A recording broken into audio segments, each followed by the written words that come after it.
Mind your own business or you'll be in big trouble.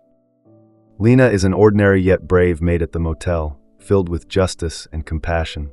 Despite the danger, she stopped a stranger from taking away a terrified little boy. This courageous act instantly plunged her into a dangerous vortex. However, what happened next completely rewrote the course of her life.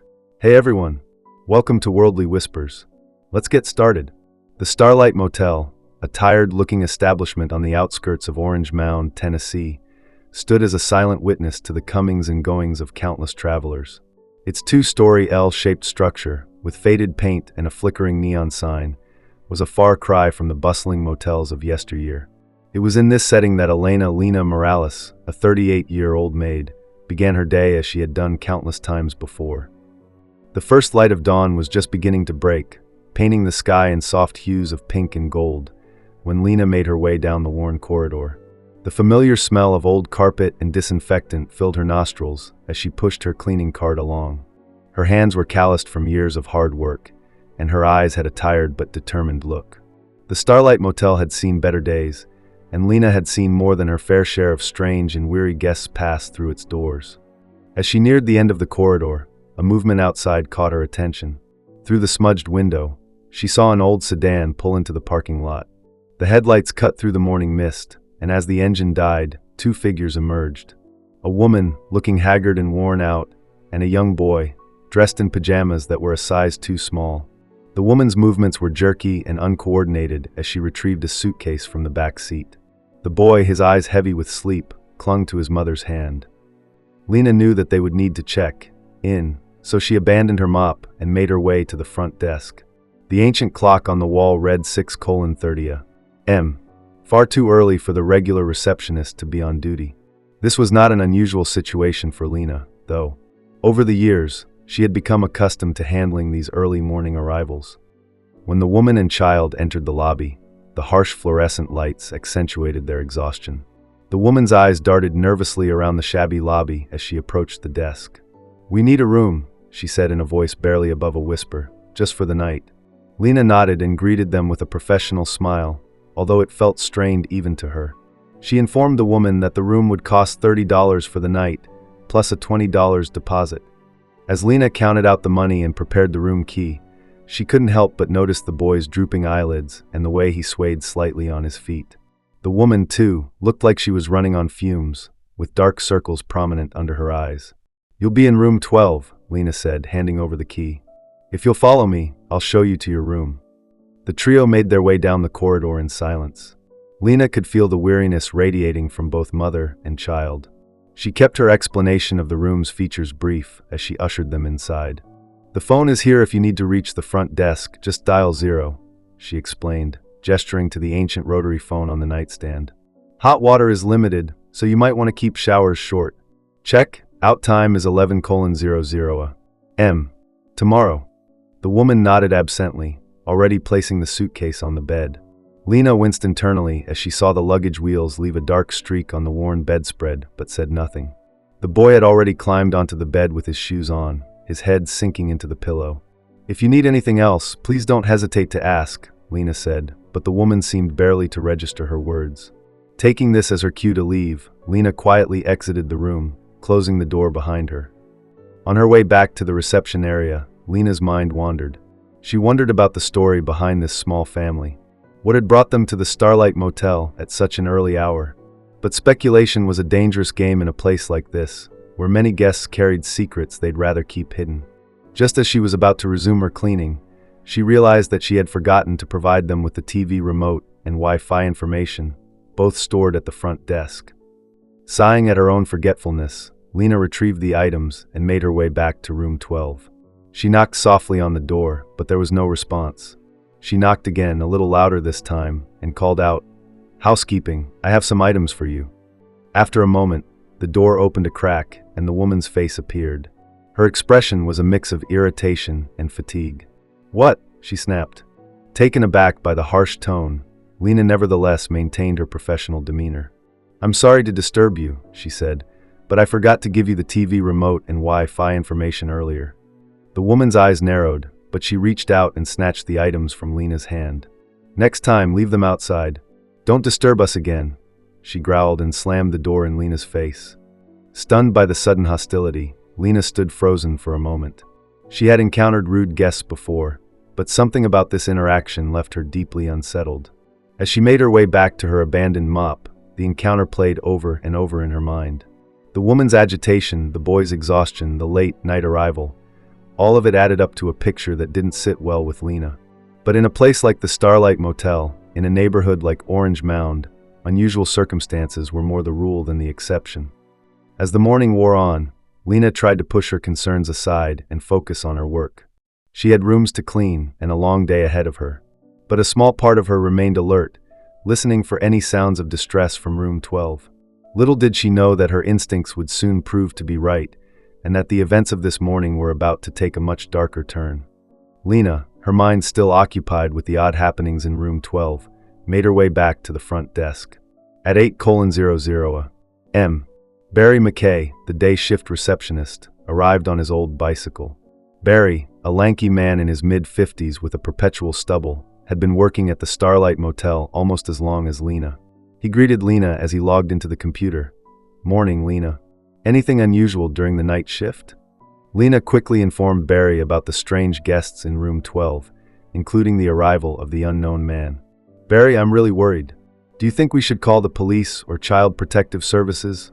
she asked. Barry let out a long sigh and replied, "Lena, this is Orange Mound. The cops are always busy with more serious crimes, and CPS won't act without clear evidence of abuse. The kid's with his mom. We might just be wasting our time and upsetting customers." Lena nodded reluctantly, understanding the harsh reality, yet the image of the scared, looking boy lingered in her mind. Just then, the family from room 12 entered the motel office. The woman was brusque, barely responding to Lena's greeting. The man's cold eyes swept over Lena and Barry, as if issuing a warning. The boy, Noah, seemed different from the sleepy child Lena had seen earlier. He was now quiet and withdrawn, his eyes darting nervously between the adults. After they left for their room, Lena turned to Barry, her determination wavering. "Maybe you're right. Maybe it's not our business." Barry nodded sympathetically. "I know you care, but sometimes we have to let people handle their own affairs." As Lena was about to resume cleaning, a commotion from the corridor caught her attention. The family was outside their room, and Noah was resisting his mother's attempts to get him inside. His small face was contorted with fear. Lena instinctively took a step forward, but Barry held her back. The man glared at them, then whispered something to the woman. The woman turned to look at Lena and Barry with a mix of anger and weariness. Barry and Lena, trying to seem casual, approached them. "Is everything okay here?" Barry asked. The mother snapped, "Mind your own business. The kid's just being difficult." The man then said in a calm tone, "We'll let him stay outside for a while. He'll calm down. He probably needs some playtime." Lena saw an opportunity. "We have a small playground. I can watch him for you," she offered. The mother considered this and told Noah, "You can stay outside, but you have to listen to this lady." Noah nodded, his eyes wide. Lena crouched down beside Noah. "I'm Lena. What's your name?" she asked gently. "Noah," he replied softly. "How old are you?" Noah held up 5 fingers.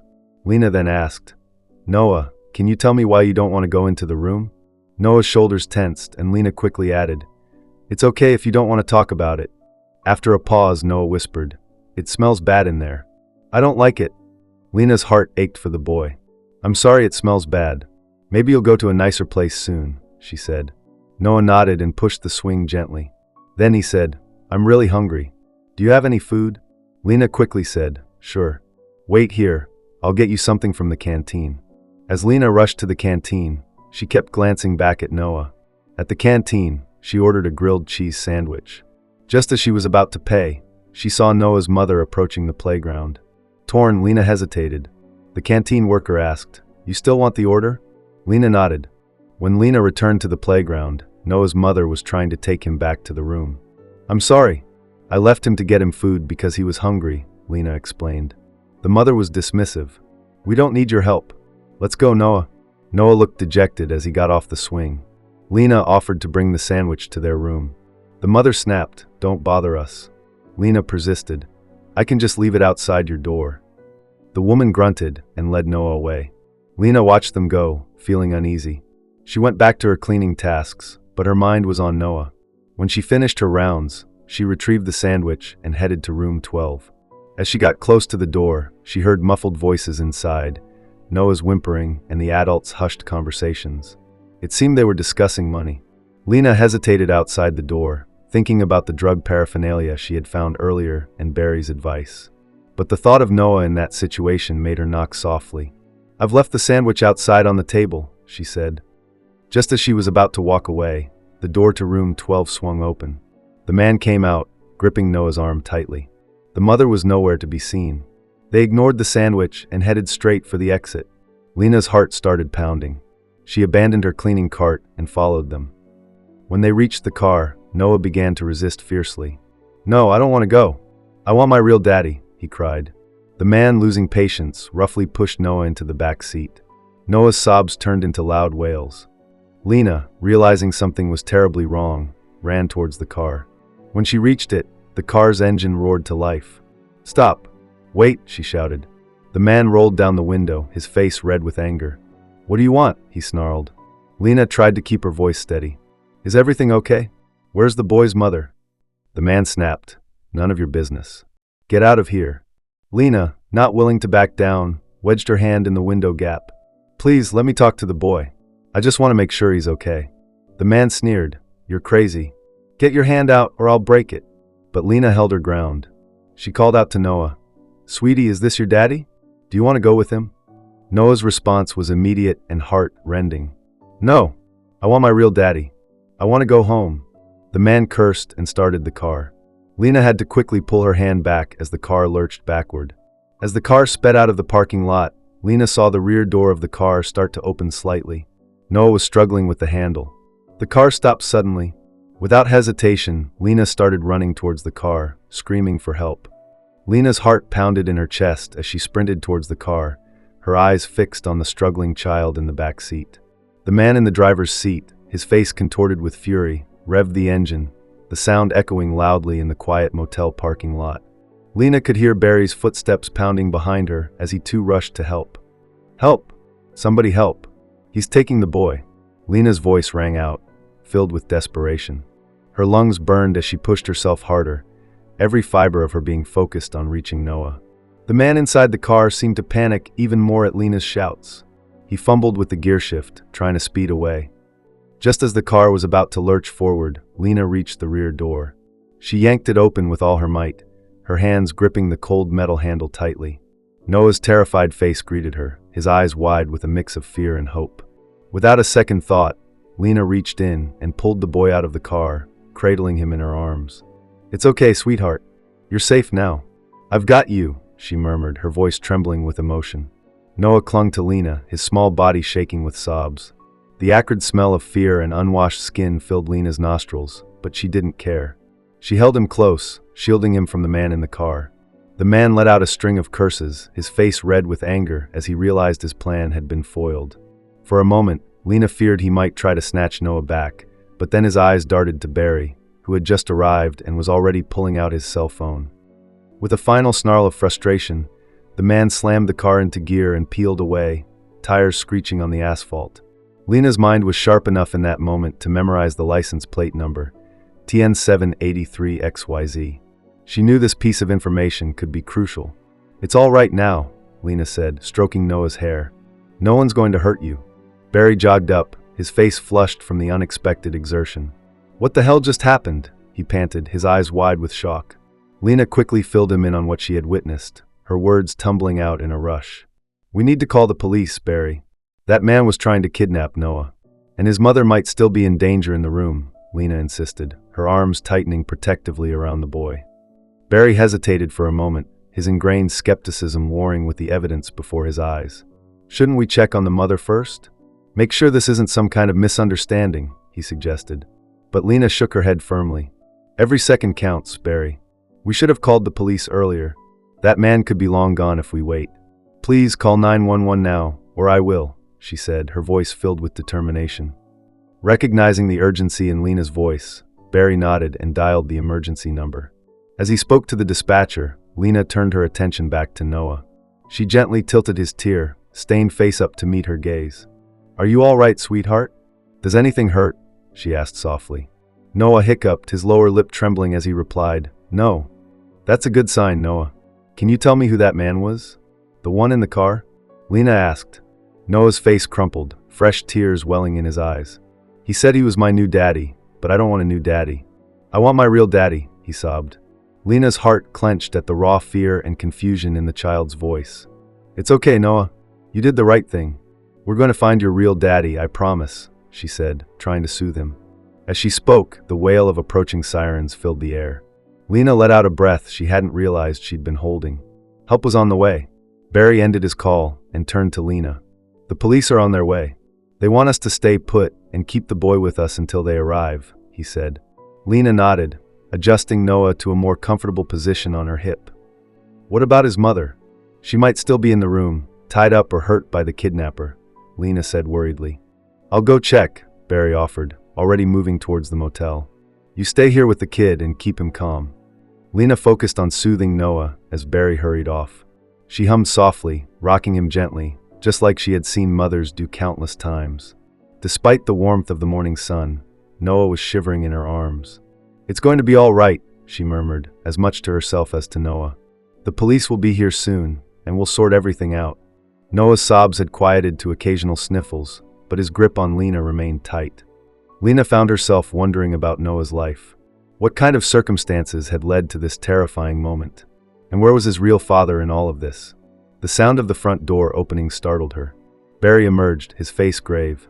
"Lena, room 12's door is locked, and no one responded when I called. I think the mother might be in danger inside," he said. Lena's blood ran cold. What had seemed like a simple kidnapping attempt was quickly turning into something far more complex and sinister. As the first police cruiser pulled into the lot, lights flashing, Lena braced herself for what promised to be a long and difficult day. The police officers, with their faces set in determination, quickly took control of the situation. As they approached room 12, the lead officer knocked firmly on the door, his voice booming. "Police, open up!" There was no response. After several more attempts, they forcefully opened the door, the sound of splintering would echoing through the motel corridor. Lena, still holding Noah tightly, watched anxiously as the officers entered the room. Moments later, one of them emerged and signaled for the paramedics. "We need medical assistance in here," he called out. The paramedics rushed in with their equipment. Lena edged closer, her heart pounding in her chest. She could see into the room now. The woman, Noah's mother, lay unconscious on the bed, her arm hanging limply over the side. Beside her, on the dingy bedspread, were a bent spoon and several syringes, the same ones Lena had seen earlier. On the rickety table near the window, there was a stack of cash, an amount far beyond what an average Starlight Motel guest would carry. One of the officers approached Lena, his face serious. "Ma'am, we suspect the man might have drugged the woman and attempted to kidnap the child. Do you know anything about this?" Lena shook her head, her voice trembling as she replied, "No, officer, but when I cleaned the room earlier, I saw that drug paraphernalia. I don't think the man drugged her. I think she's been using drugs herself." The officer's eyebrows shot up in surprise, and he jotted something down in his notebook. Then he crouched down to Noah's eye level, his voice softening. "Hey there, buddy. Can you tell me if your mom sometimes acts funny? Like she's sleepy or confused when she shouldn't be?" Noah nodded slowly, his small fingers tightening their grip on Lena's shirt. "Sometimes mommy sleeps a lot," he whispered. "And sometimes she gets really angry for no reason. It's scary." Lena's heart ached for the little boy. How long had he been living in such a terrifying situation? The paramedics were working on the woman, attaching N4 and monitoring her vital signs. Another officer turned to Lena.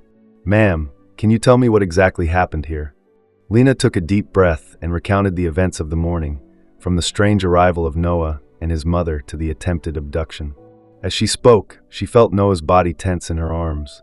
When she mentioned the license plate number, the officer quickly keyed it into his radio. "Dispatch, I need an APB out on a vehicle with license plate TN783XYZ. Suspect is wanted in connection with an attempted kidnapping." While they waited for a response, Lena gently rubbed Noah's back, murmuring soothing words. The boy's sobs had quieted, but his eyes were still filled with fear. The officer then asked Noah for his and his mother's full names. "Noah Holloway." "My mother is Krista Holloway," Noah replied, his voice barely above a whisper. The officer keyed the information into his radio. "Dispatch, Can you run a check on Noah Holloway, age 5, and Krista Holloway? Possible missing persons case. Moments later, the radio crackled to life. Officer, we have a hit. Noah Holloway was reported missing 2 days ago by his father, Michael Holloway. Address is 1247 Maple Street, less than 10 miles from your current location.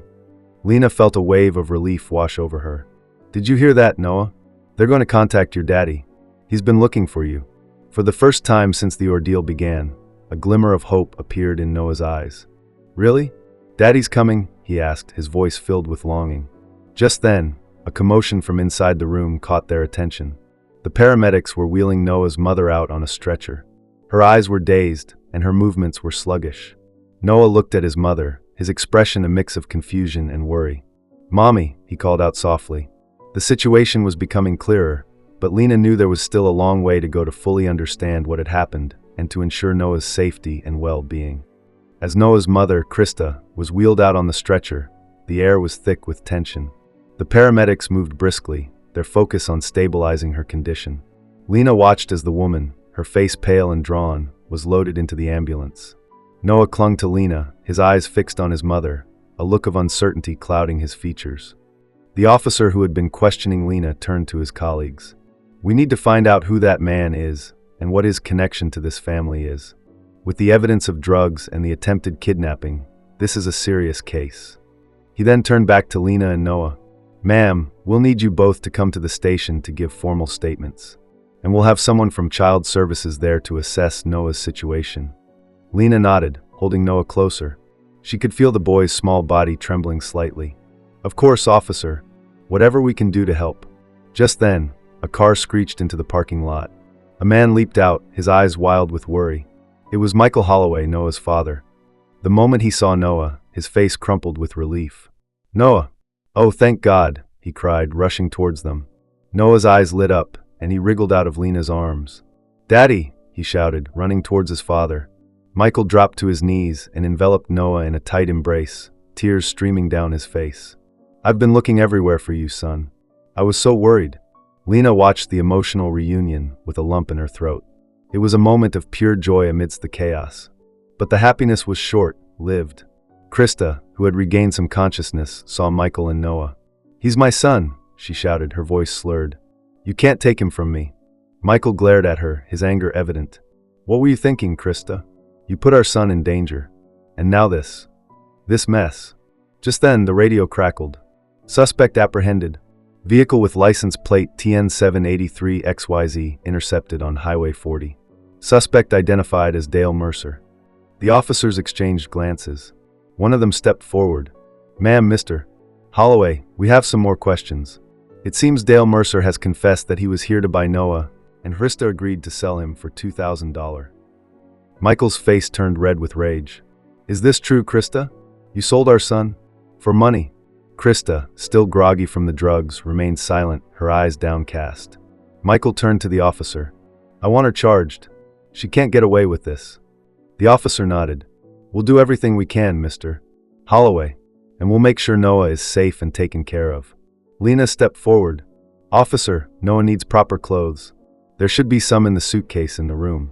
The officer dispatched another officer to retrieve the suitcase. As they waited, Lena remembered the sandwich she had left for Noah. She asked Barry to bring it over. Noah, who hadn't eaten since the previous night, devoured the sandwich hungrily. Michael looked at Lena with gratitude. "Thank you. You saved my son. I don't know how I can ever repay you." Lena smiled softly. "I'm just glad Noah is safe. He's a brave little boy." As the police finished up their investigation and prepared to take everyone to the station, Lena knew that her life had changed forever. She had witnessed the darkest sides of humanity, but also the power of love and the will to protect. And she was determined to use this experience to make a difference, no matter how small, in the lives of others. If this story touched you, show your support by liking and subscribing. Your encouragement helps us keep sharing memorable stories. Thanks for watching, and we'll catch you in the next one.